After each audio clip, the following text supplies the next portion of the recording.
This is the session will be moderated by me. I invite everybody to take the seat and I big attention.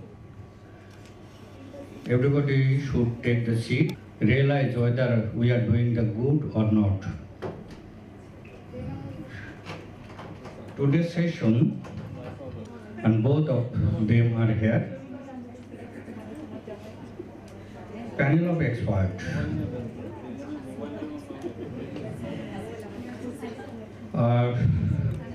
Probably in the morning, I met one panel of expert person at NICRA's,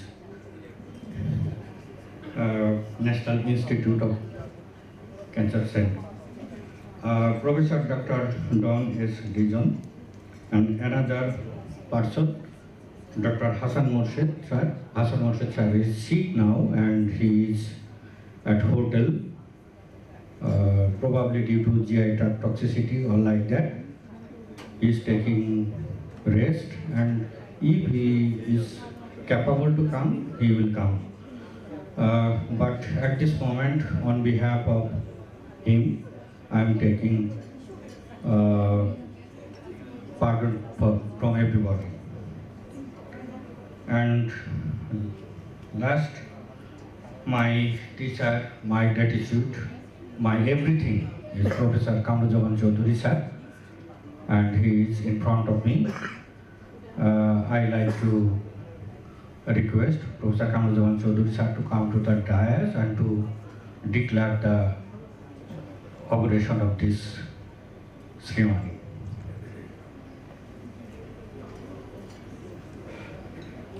Thank you, Dr. Johnny. This is a part of our conference. As you know, the last 10 years we are doing the breast cancer conference. Along with that, in every conference we do a pre-conference session for the radiation oncologists. So this is a session for the residents and the specialists who are just new in oncology, especially in radiation. So we had a very good expertise. We had Don Dezen, who is a medical oncologist from USA. He is coming for a couple of years. And today we had the mentors, I think, the writers of Walter Miller, which I read, my teacher used to read, and the residents also reading these books on radiotherapy. So we are really impressed to see Professor Ian Klinker, who is the editor of Walter Miller 5th and 6th edition, with us. And today we had two speakers. One is Professor Rajesh Balakrishnan and Professor Dudul Mandal from India. They will discuss about how to control, especially the breast cancer, both primary and the nodal involvements, and also pan-emulations. And Rajesh will speak about other parts of the radiation therapy. So I think we can start the session. Thank you. Sir, thank you. Now I'd like to invite Dr. Dudul Mandal.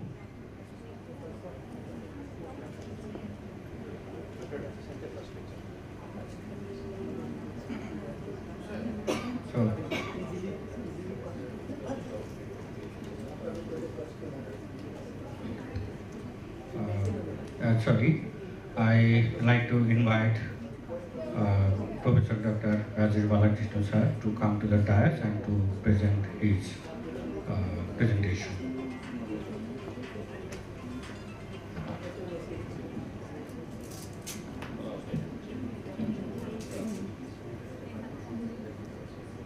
Good afternoon to all.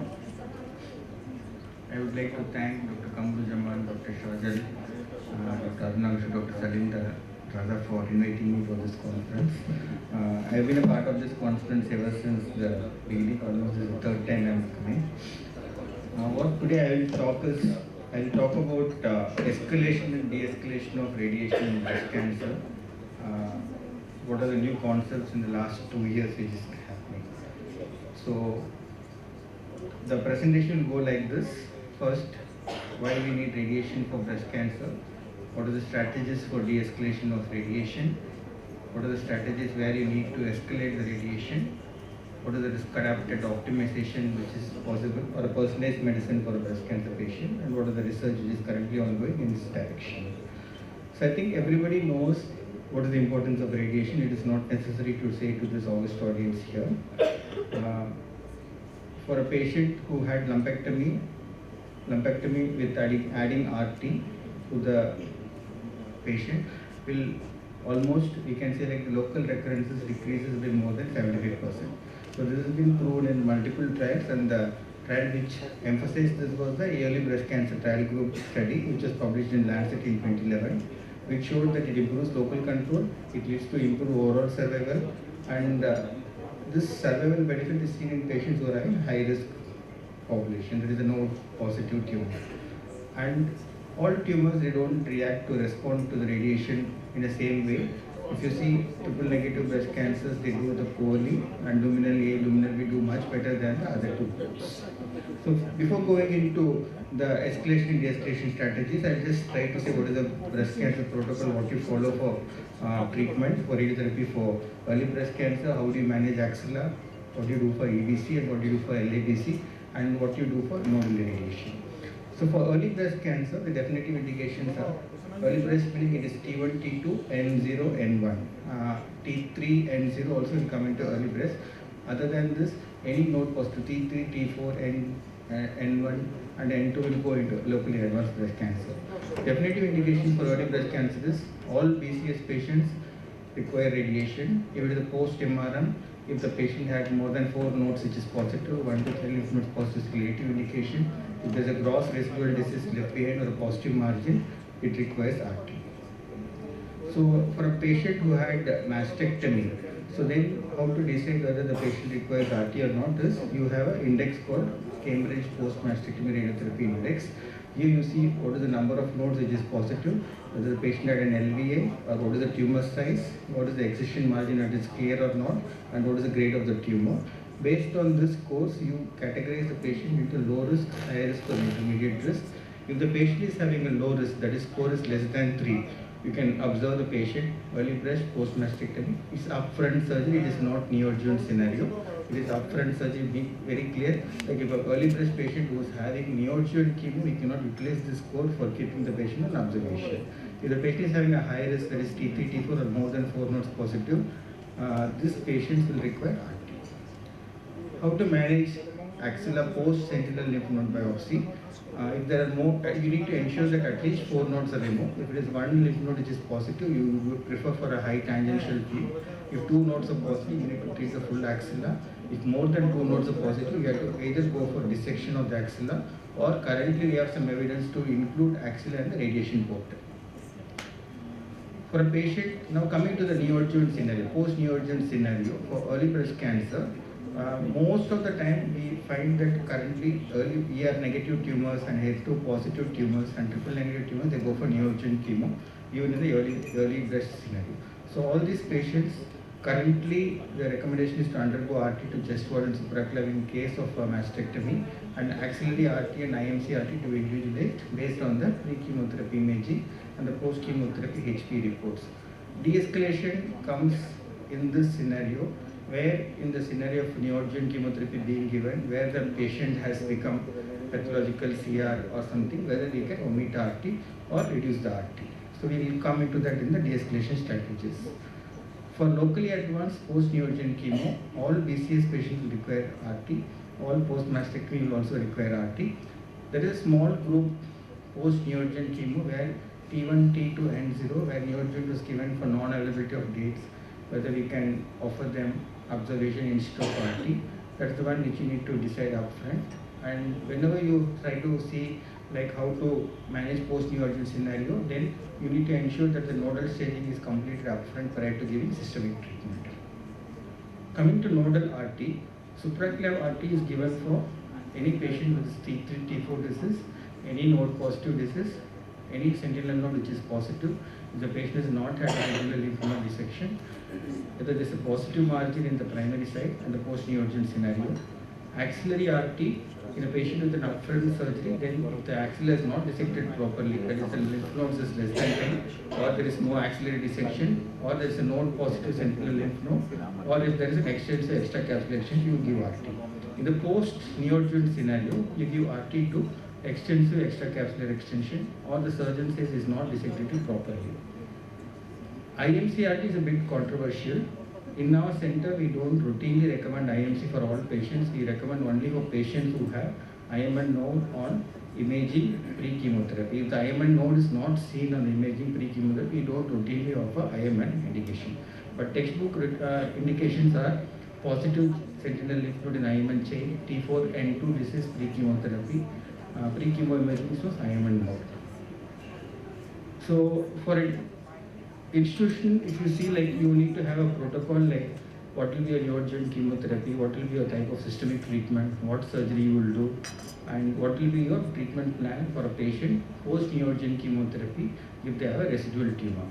If a patient with ERPR positive tumor has a residual tumor at the end of systemic treatment, in the pathological and the biopsy, and we've seen a post-op histopath report, if the patient is ERPR positive, you can consider ovarian suppression. Similarly, for a HER2-enriched patient who has already had Herceptin and has residual tumor at the end of systemic treatment, you can consider adding TDM1. For a TNBC patient who has residual tumor after completing the systemic chemotherapy on surgery, you can consider extended capecitabine regimen, or if the patient is having genetic BRCA mutation positive, you can consider adjuvant olaparib as well. So the current scenario is like patients first they undergo neoadjuvant chemo, they go for surgery, and after surgery if there is a residual disease, based on the residual disease you assess what is the risk of recurrence, whether the patient is having a residual cancer burden of 1, 2, 3 or class, what class it is, and based on the thing you decide on the adjuvant treatment, whether it is a chemo in the form of if the patient has not had an anthracycline chemo upfront, then you can consider anthracycline chemo in the adjuvant therapy, or TDM1, PARP inhibitors, CDK4 inhibitors, depending upon the hormone receptor positive. The majority of the discussion going to be like, if a patient develops a PATH CR, what are they going to do? Is there any role for de-escalation? De-escalation of treatment. So de-escalation of treatment can be for either surgery, or it can be for radiotherapy, or it can even also be for radiation, chemotherapy, and this thing as well. So in a patient who had neoadjuvant chemo, when the disease is downstage, the de-escalation can happen in two forms. One, it could be a breast conservation surgery instead of a mastectomy, or it could be conservative mastectomy. In the axilla, instead of a dissection, you can de-escalate to sentinel node biopsy. So these are the two things which is possible for surgery. We will not go into this part. We will directly go into de-escalation for radiation. So what I mean by de-escalation is, de-escalation, it refers to practice of reducing the amount of radiation given to a patient with breast cancer by using techniques like hypofractionation or partial breast volume radiation or omitting radiation.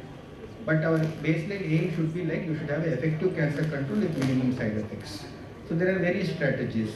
Strategies could be like by use of advanced methods such as IMRT, VMAT, prone position, RT, respiratory gating, or use of protons.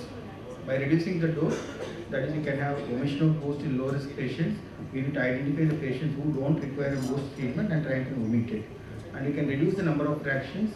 I think now the standard of RT fractionation is almost 40 grain, 15 fractions all over the world. There are still some studies which have recently come up which says that even for 3 weeks is more, and you can even get down to 26 grain, 5 fractions in 1 week RT you can complete. That is one. And other thing is reducing the volume of the breast which is irrigated. You can have a partial breast irrigation instead of treating the whole breast. And you could also have IORT to help you out to reduce the dose to the normal structures. And we can also reduce the number of indications. There are some patients where you can omit the radiation. That is the low risk population, that is the luminal band or the older people. So sophisticated RT techniques, meaning I meant like you need to have a good imaging technique, or you could have a surface guidance or a thermal imaging positioning which helps you to position the patient more accurately. With this accurate positioning, we can reduce CTV. The gating can also be like respiratory gating, which will help you to reduce the dose to the lung and the heart, such as DABH, active breath control, RPM positioning, which reduces the heart and the lung dose. prone position, it reduces dermatitis in large pendulous breast, but majority of the centers, they don't have this facility to do. And maybe in India only 1 or 2 centers practice this prone position RT. Protons have shown to reduce the dose to the heart. Radcom is having multiple trials on this part. And VMAT and IMRT, they have very important role to play in the field of partial breast irradiation and SAB techniques. And 3D-CRT field in field is almost the standard currently what we use in most of the places, with or without DABH. So this is how the 3D-CRT plan will look and how a prone positioning will happen. And with DABH, you can see like once the patient has a deep breath hold happening, the heart dose is much reduced. You can see in the tangential field here, the heart comes away from the field. With protons and VMAT, you can get the dose almost collected away from the heart, which is possible. VMAT has a slightly lower dose village as well. So, surface guidance, my question is whether we need to monitor this surface guidance, is it necessary or not? I would say like it is necessary because every part moves. Here you can see in this field, like when a patient breathes, the heart moves, it pushes the chest outwards, the liver moves, the stomach moves. Since all the parts of the body is moving during the radiation, for breast, surface guidance is always necessary. And with surface guidance, you can monitor almost 6 dimensions of rotation, the X, Y, Z, and the yaw, pitch and roll, which can be monitored, and you can focus your radiation in a better way. So the next thing in de-escalation is the lesser dose. Lesser dose can be by omitting the breast boost in some patients with PCS who are in low risk. This low risk has been given by Astro and St. Gallen's. Majority of them will be like older age patients with a lower grade tumor with clear margins and hormone positive tumors and small size tumors. That is any patient who is having less than 3 cm ER positive tumor with margins clear and low grade, grade 1 and grade 2. If the age is above 50 or 55 to 60, then we can consider omitting RT for those patients. The next thing is about the fractionation. Earlier we've been doing 50 grain in 25 fractions with a boost of 16 grain 8 fractions. We have moved to 40 in 15 at the boost of 12.5 in 5 or 12 grain 4 fractions. And currently there is an ultra fractionated is also available where you can give a 26 grain 5 fractions along with the concomitant boost. So all these trials, there are a lot of trials which have said like all 3 protocols are equivalent. 50 grain 25 is equivalent to 40 in 15, 40 in 15 is equivalent to 26 in 5. Earlier we had the start B trials which compared 50 and 40, and the fast forward trial compared 40 versus 26. All have been shown to have equivalent benefit. So this is the fast forward trial which I compared, which I was saying. We can see like the local survival is the same, the overall survival is the same, but only difference was in the toxicity.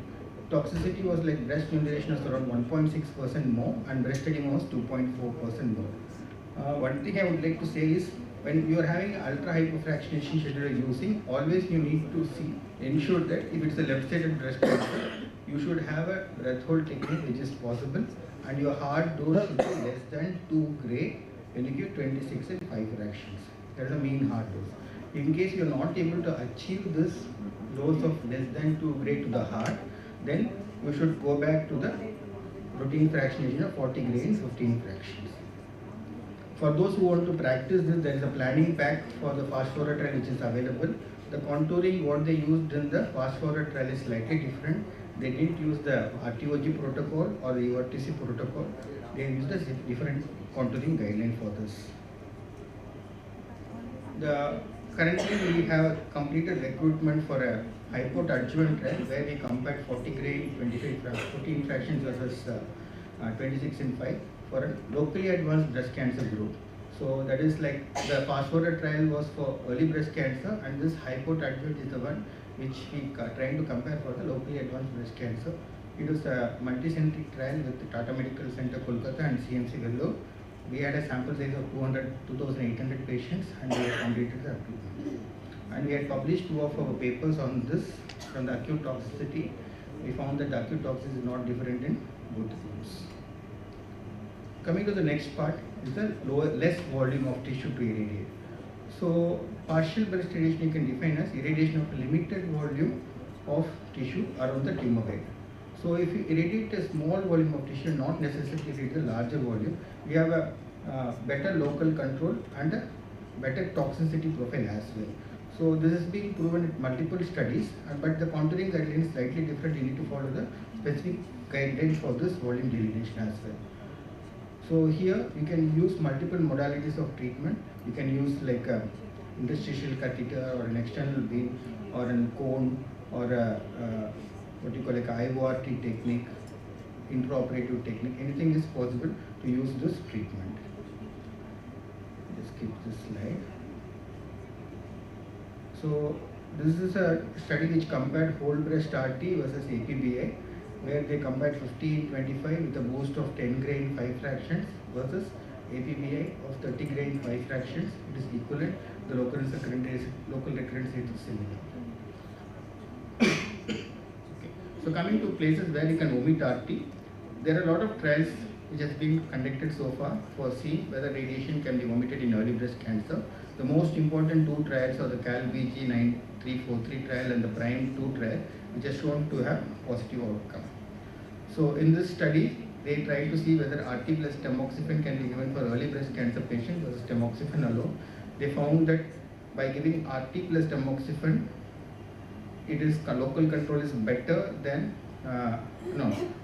almost it's similar, and 8% difference was there in the relapse rates, but there is no difference in overall survival. Similarly, for the PRIME2 trial as well, where they compared the same dose fractionation, where they give like 40 grain 15 fractions or 50 grain 25 fractions, there is no radiotherapy for ERPR positive patients, early breast cancer. They found there is no difference in the survival as well. So we can avoid patients BCS, post-BCS in early breast cancer patients, you can avoid RT. In patients who are having women more than 65 years, ERPR positive tumors, tumor size less than 2 cm, grade 1 tumor, node negative, margins are clear, and no LBI. So these are some trials where they have currently ongoing for the same indication, where they are trying to see whether you can omit RT by incorporating biomarkers as well. The next question, can you omit regional nodal irradiation if there is a nodal pathological CR? So this is a study from RTOG 1304. It's a bit complicated, randomization protocol. For BCS patients, they randomized into two arms. One was the no regional nodal irradiation arm and the regional nodal irradiation arm. For patients with BCS, they gave only breast RT in the no regional nodal irradiation arm. For patients with MRM, they didn't give chest wall RT as well. But for patients with RNI arm, they gave breast RT plus regional nodal radiation, and for MRM patients, they did chest wall radiation. So here, they found that overall survival was not different. So the baseline is like if a patient is having node positive to start with, given neoadjuvant chemotherapy, and becomes node negative, how to take care. So this study, they have published the initial reports where the difference between the RNA arm and the non-RNA arm is not different, both in the breast cancer-free recurrence interval and the overall survival. Coming to the next part, about escalation of RT. Escalation of RT meaning like you're trying to use RT in places where we have not been using so far. One is like pre-op RT. Other one is like a radiosensitizer, whether we can stimulate the sensitivity of the breast cancer cells. Third one is regional nodal RT, where we can add regional nodes RT to the thing. And the fourth one is to increase the dose. And the last one is oligometastatic scenario. So pre-op RT, it has a lot of advantages because breast reconstruction is much easier, because you can, we will not be treating the reconstructed breast. So the patient, before the surgery itself, before the reconstruction happens, the volume is treated. So volume contouring is much easier in the preoperative scenario, because you can delineate the tumor much better than the post-op scenario, because the cavity will not be there. You will not need the clips and other things to be placement. And it also helps us to give a very ablative dose, which is possible to do. And it also helps us to downstage the ER positive tumors. This is the research which is currently ongoing. And second thing is about radiosensitizers. Radiosensitizers is like you can apply either chemotherapy or hyperthermia. Both of them are well-known radiosensitizers in breast cancer. in places where the tumor is unresectable or local relapse has happened and the previous RT, then we can try to see whether we can use radiosensitizers. There's a drug called COR2. COR2 is basically it's a hyaluronidase enzyme along with hydrogen peroxide, and it has been shown to be radiosensitive. And currently there's an ongoing trial where we are trying to look at a protocol of 36 grade 6 fractions given over 3 weeks, 2 fractions per week, and the initial results are really good. The next thing is where we should give more dose and when we should give boost. Like patients who are having a very high risk for local relapse, these are the places where we might need to tend to see whether the boost is necessary or not. This was studied in the import trial and they found specific indications where we should give boost. And there is a current ongoing trial where we are trying to see like whether there is additional dose required to the nodes. So this is being studied in the Real L trial and the COR2 trial. Let's keep with this. About more volume. So volume in the sense like now we have 4 studies which have come up which showed that regional nodal irradiation improves the overall survival. But regional nodal irradiation meaning whether you need to treat all levels of axilla, whether you need to treat IMN or you have to treat supraclav, whether treating all 3 groups of lymph nodes is necessary, or only which irradiation of which group of lymph nodes contributes to the success is not known. So there are 3 trials which are looking at it. One is the fast forward nodal study, the hypot adjuvant which includes IMN study, and the Real L trial which includes IMN. The newer indications for treatment of in the oligometastasis. So we can call it as directed therapy for metastasis. So you can, there are like what you call the oligometastasis. It is like any lesion which is less than, you need a number of lesions should be less than 5. When you are able to treat the lesion with a dose of more than 5 gray per fraction, up to 10 fractions, you can call it as SBRT. If the dose per fraction is less than 5 gray, you cannot call it as SBRT. So this could be either as an oligometastatic scenario where you can treat all the lymph nodes, all the metastatic sites, or if there is a recurrent site in only one location, you can treat only that location, or to the lesion which you kept on observation and starts to progress, you can treat only to the oligoprogressive lesion or to the lesion which is having maximum symptoms. So this is a trial which led to evidence for the Saber Comet trial. It's a phase 2 randomized study. Patients who are not given Saber, Saber is stereotactic body ablation, where you can see like patients who had Saber technique, the 5-year overall survival is 42% when compared to 17% to the group which did not have, and the PFS also around 17% for Saber group and the control was 0. There was another study which was done by the by the NRG group, totally opposite results. They didn't find any difference by using Saber versus control groups. So finally there was a meta-analysis which compiled all the data and they found that we can definitely try to use for oligometastatic disease, but the overall survival benefit is around 93% for 1 year and 91% for 2 years with less toxicity or acceptable toxicities. Coming to risk adapted optimization, most of the data is from this group, NRG, NSABP 51, RTOG 1304, where we tried to evaluate the benefit of adjuvant regional nodal irradiation in patients with early breast cancer who get converted into axillary lymph node negativity after NACT. So this is what I was saying earlier also. This study group, they had like no regional nodal irradiation, breast radiation with BCS, no chest wall irradiation with mastectomy, and regional node breast radiation with BCS and chest wall radiation with mastectomy. So they had almost similar group in both the similar profile in both the arms. The toxicity was similar, and if you see here, the 5-year estimate of ipsilateral breast cancer free interval was same in both the arms. The disease-free interval was same in both the arms, and the OS was also similar in both the arms. So what they tried to conclude from the studies for patients with early node-negative breast cancer, node-positive breast cancer who are YP-N0 after neoadjuvant chemotherapy, nodal irradiation is not associated with 5-year improvement in the breast cancer-free relapse interval or the local relapse interval or the disease-free interval or the overall survival benefit. So there is some group of patients which we have identified where we can omit the regional nodal irradiation is possible. So one similar trial is a RAPChem trial, which also studied based on the same numbers, where they tried to see like whether we can categorize the patients into low risk, intermediate risk or high risk and see what they do. So I will not go into the protocol how they divided into them.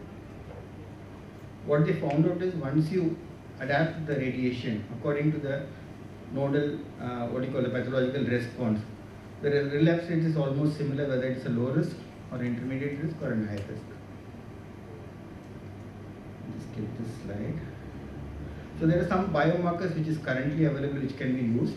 The routinely used biomarkers which can be used up now currently is ER, HER2, Ka67, the gene platform, BRCA gene, PDL1, PIK3 and ESR mutations, TILS and AKT pathway, NTRK pathway, they are all in research molecules. We cannot use them for routine treatment.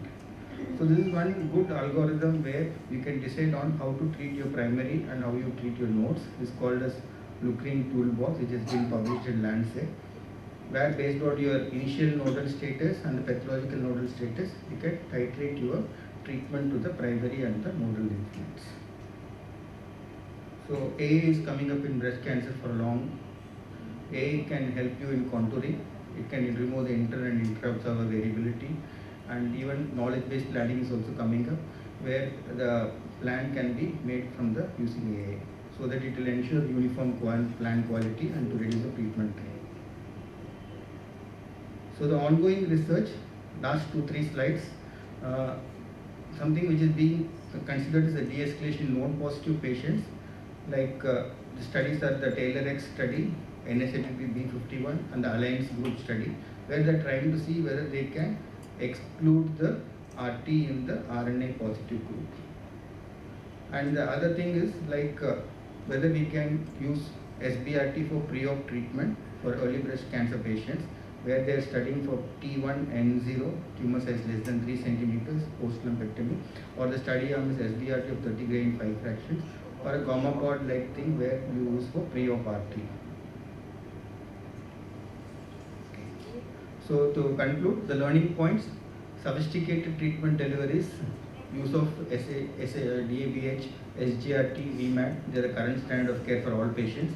Hypofraction is the current standard for care for all patients. Breast volume to reduce partial breast irradiation, you should have a proper patient selection, and tumor breast boost omission, also you should have a proper patient selection. You cannot use it as a standard of care for all patients. Risk adapted recommendations, more dose to the nodes, more dose by SIB. This is all for the future currently being investigated. Nodal and oligometastasis is also for the future currently being investigated. Omitting whole breast RT in the scenario of BCS is definitely wrong. We should try to avoid it. Thank you.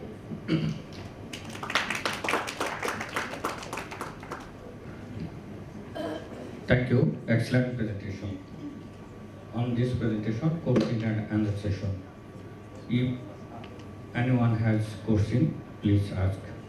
Better systemic therapy.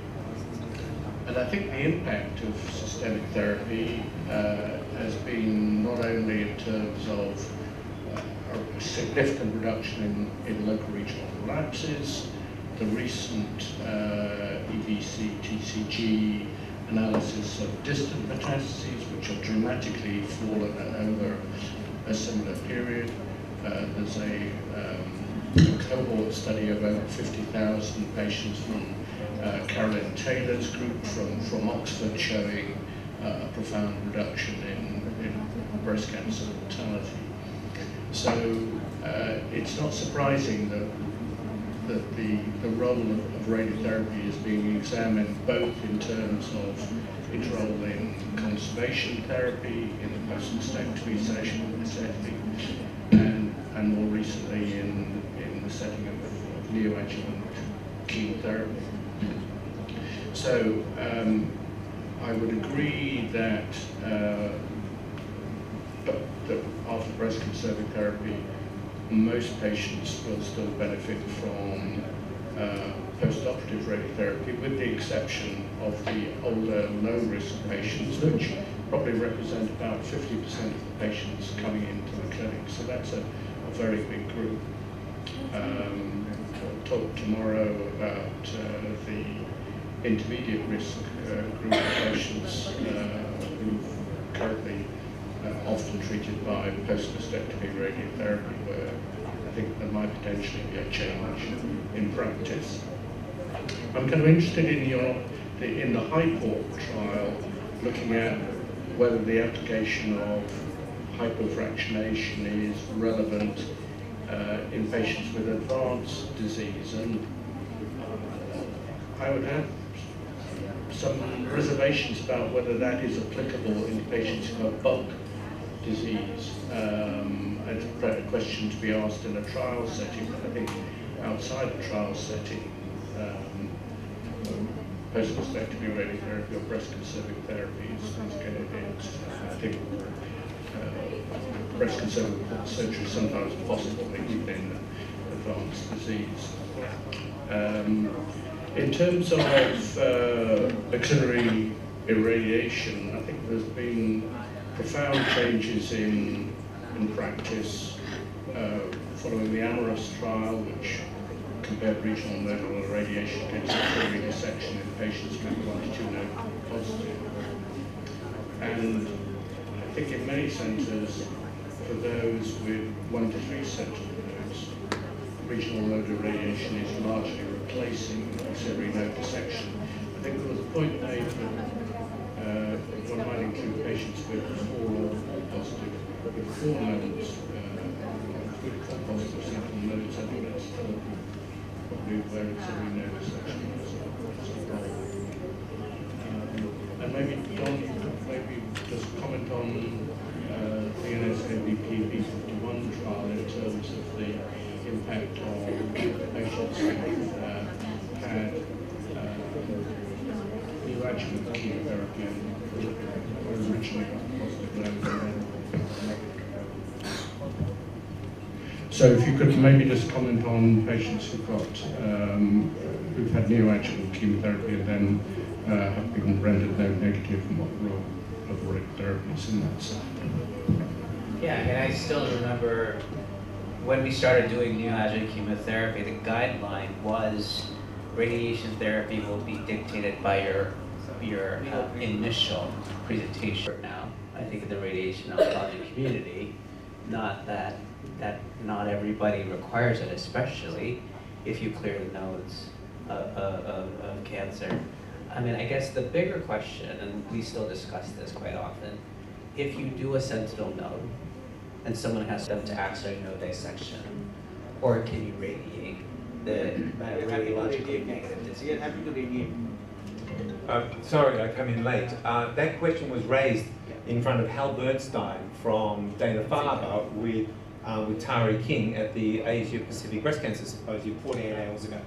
So, you know, it is an area of contention, and of course Tari said you've got to go in the clinical trial, which is right. It's really up for grabs at the moment. I think, you know, when I was growing up, we had to use radiation to salvage the axilla, but now with more fine mapping and an understanding of the biology, you know, the de-escalation trials are going on. So it's one of the last really important questions that we're trying